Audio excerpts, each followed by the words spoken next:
Hello friends, आज मैं आपको होम साइंस का मॉडल प्रश्न पत्र सेकंड जो 30 क्वेश्चन में सॉल्व करा चुकी थी उसके आगे का 30 क्वेश्चन यहाँ पे सॉल्व कराऊंगी।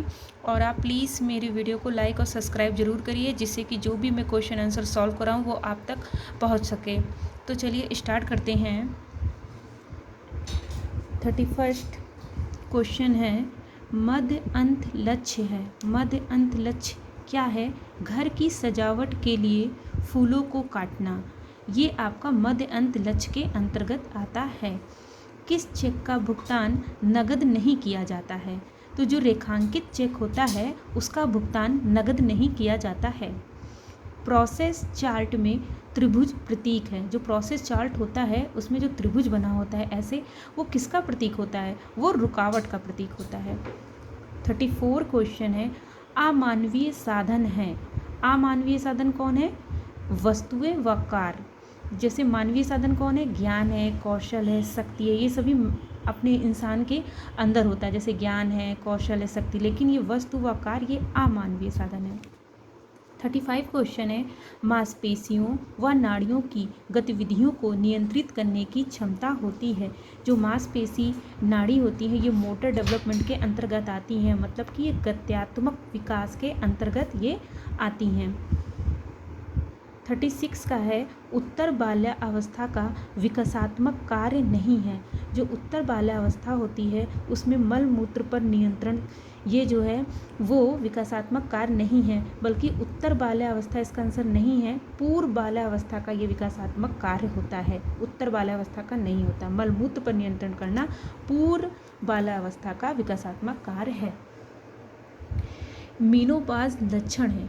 मीनोपाज कैसे लक्षण है? मीनोपाज प्रजनन क्षमता खोने के लक्षण हैं। और मिनार्के होता है, इसी का जस्ट अपोजिट मिनार्के होता है, उसमें प्रजनन क्षमता प्राप्त होती है। और ये क्या है? प्रजनन क्षमता खो रही है। तो मिनार्के वर्ड भी याद रखिएगा और मीनोपाज भी। सौम्य आहार है। 38 क्वेश्चन है, सौम्य आहार है कार्बोहाइड्रेट व प्रोटीन की अधिकता। ये कैसे है? सौम्य आहार है। पेरिशेबल भोज्य पदार्थ का उदाहरण है।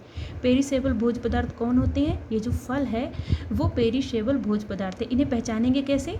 वो वैसे पदार्थ जैसे जो दूध से बने होते हैं, अंडा है, मांस है, मछली है, जिन्हें हम ज़्यादा दिनों तक नहीं स्टोर कर सकते हैं, उन्हीं को ही हम पेरिशेबल भोज्य पदार्थ कहते हैं, जिनका हम लोग ज़्यादा दिन तक स्टोर नहीं कर सकते। तेल का कर सकते हैं, चीनी का कर सकते हैं, अनाज का कर सकते हैं, लेकिन फल है, दूध से बने पदार्थों का हम लोग स्टोरेज ज़्यादा दिन तक नहीं कर सकते। तो ऐसे पेरिशेबल भोज्य पदार्थ के अंतर्गत आते हैं। परनीसियस एनीमिया किसकी कमी से होता है? परनीसियस जो एनीमिया है वो विटामिन B6 की कमी से होता है।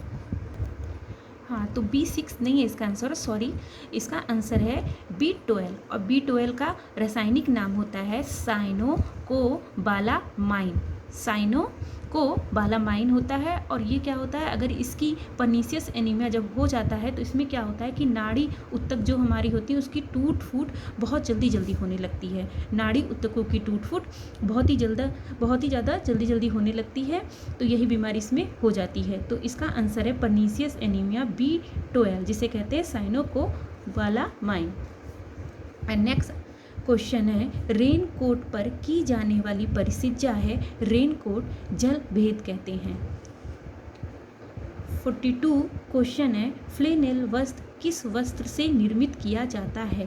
फ्लेनेल वस्त्र जो होता है वो नैपिंग विधि से निर्मित किया जाता है। रेशमी व ऊनी वस्त्रों के लिए हानिकारक विरंजक प्रतिकर्मक हैं। कौन से हानिकारक है? हाइड्रोजन पेरोक्साइड जो है वो रेशमी व ऊनी वस्त्रों के लिए हानि रहित विरंजक प्रतिकर्मक है, हानि रहित है, इससे कोई हानि नहीं होगी रेशमी और ऊनी वस्त्रों पर। 44 क्वेश्चन है, संप्रेषण प्रक्रिया में सूचना देने वाले का सूचना देने से पूर्व विषय को परिवर्तित करना कहलाता है एनकोडिंग।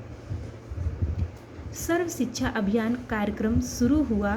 सर्व शिक्षा अभियान कार्यक्रम जो है वो 2001-2002 में शुरू हुआ है। इसमें 6 से लेकर 14 वर्ष तक के जो बच्चे होते हैं उनको निःशुल्क शिक्षा दी जाती है।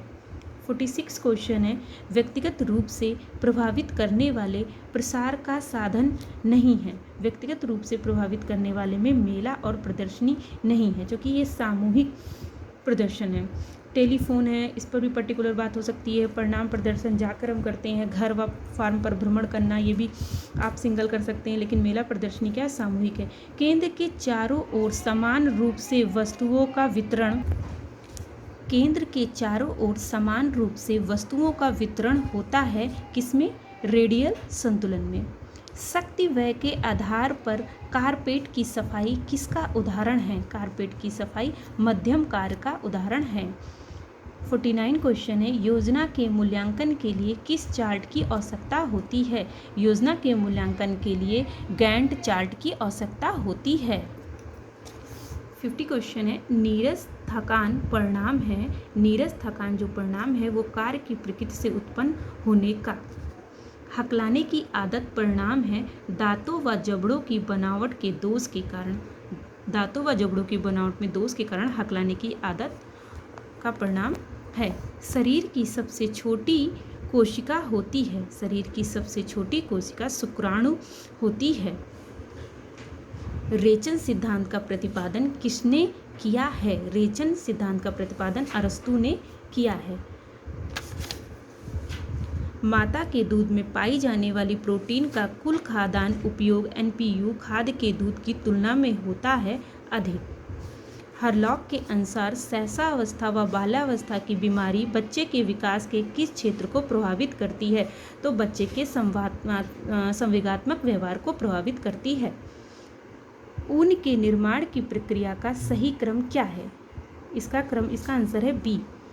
पहले कटाई व छटाई करेंगे, फिर उसे स्वच्छ करना व सुखाना, फिर उसे रंगना, रंगने के बाद उसकी धुनाई करना, धुनाई के बाद कंघी करना, कंघी करने के बाद धागे का खींचना, धागा खींचने के बाद कताई व बुनाई करना, फिर लास्ट में उसकी ब्लीचिंग व परिचर्या करना।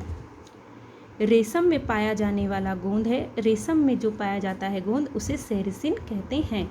चिकनकारी संबंधित है। चिकनकारी लखनऊ से संबंधित है। औपचारिकेतर शिक्षा में निम्नलिखित में से क्या आवश्यक नहीं है। औपचारिकेतर में तो व्यवहारिक ज्ञान व कुशलता की आवश्यकता होती है और औपचारिक प्रमाण पत्र इसकी आवश्यकता इसमें नहीं होती है। और आवश्यक व लचीलापन जीवन पर्यंत चलने वाली ये प्रक्रिया है। ये सही है, लेकिन इसका आंसर ये वाला है। सामुदायिक विकास कार्यक्रम की स्थापना किसने की। सामुदायिक विकास कार्यक्रम की स्थापना डॉक्टर राजेंद्र प्रसाद ने की। यहाँ पे 30 क्वेश्चन मेरे कंप्लीट होते हैं और प्लीज़ मेरे चैनल को लाइक और सब्सक्राइब ज़रूर करिएगा और कमेंट्स में जाके बताइएगा कि आपको ये वीडियो कैसा लगा।